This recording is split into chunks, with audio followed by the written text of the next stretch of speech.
Artiste de théâtre, agrégé en philosophie, Guillaume Claessens est tombé amoureux du cirque. Durant la BIAC 25, Télécirque est allé récolter les paroles de cet artiste singulier qui lie philosophie, cirque et théâtre. Et c'est au Théâtre de la Criée à Marseille que son spectacle Suis-je bête a eu lieu. Il y a une évidence pour moi que le cirque est proche de la philosophie. Et c'est d'autant plus évident que ça ne l'est pas du tout pour les autres. Pour moi, ça l'est. En fait, il y a un jonglage entre la tête et le corps, entre la tête ce qu'elle veut et ce que le corps est capable de faire. Et il y a toujours un aller-retour qui fait que en fait, les questions sont en mouvement au fil du temps. Et du coup, il faut être à l'écoute de ça à chaque fois. Et donc, c'est assez philosophique en fait, comme manière de vivre, je trouve. L'évidence de la relation très proche entre cirque et philosophie, c'est le rapport aux normes. Et il y a cirque à partir du moment où, évidemment, il y a un corps spectaculaire, mais aussi un corps qui quitte les normes, les usages ordinaires du corps.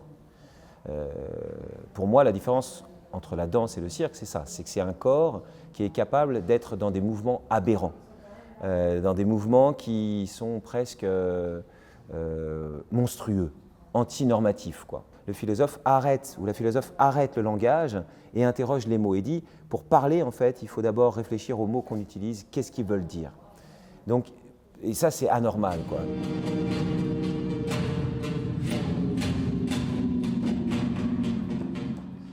Une des missions que je me fixe, c'est de créer des spectacles à partir de questions orphelines, pour que le spectateur ne sorte pas de mes spectacles avec plein de réponses, mais sorte avec cette question. Déjà, je trouve pas mal, quoi. Au lieu de donner des réponses, on transmet une question. C'est des questions que tout le monde se pose en fait. L'amitié entre les hommes et les femmes, l'intelligence et la bêtise, qu'est-ce que c'est? Qui est bête, qui est intelligent? Et donc la deuxième démarche que j'ai depuis un certain temps, c'est la voix, ce que j'appelle la voix des autres, c'est-à-dire aller sonder le cœur de nos contemporains et de nos contemporaines.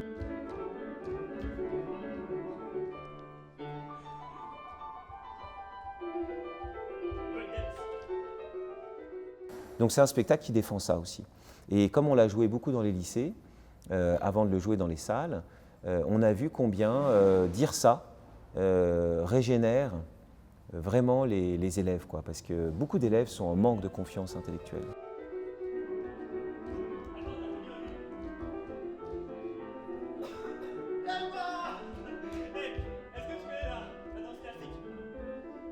La première égalité, l'égalité la plus importante, même avant l'égalité économique, c'est l'égalité intellectuelle. Dire que l'autre est mon égal au niveau intellectuel. Voilà. Et si on pose ça, on va très loin, quoi. C'est une révolution politique.